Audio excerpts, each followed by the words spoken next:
A ceremonial welcome for Chinese Premier Wen Jiabao. Accompanied by a delegation of 400 business leaders, the Prime Minister is here to talk trade and tighten relations between two powerful economies.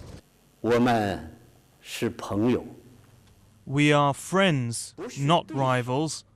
We will always be friends and never rivals.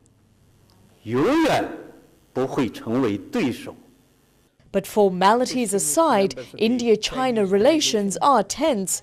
There is the ongoing border dispute in the Himalayas, not to mention rivalry over water resources and trade.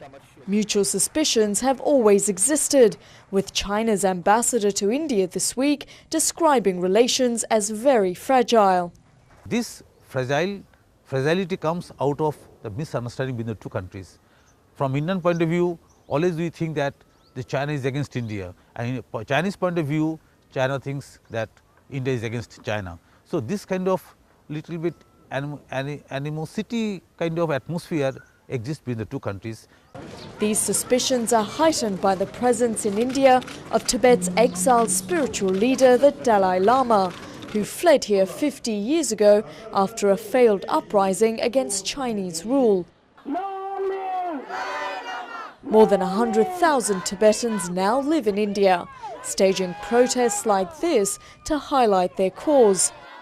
Human rights cannot be shoved under the carpet by anybody. You know, any human being on this planet has the moral responsibility to speak up for the oppressed people. And we certainly hope the international community would do that for the Tibetan people. Despite these nagging issues, both governments are keen to improve economic ties. The Asian giants have agreed to double trade to $100 billion by 2015, enough of an incentive to tolerate at least some political differences.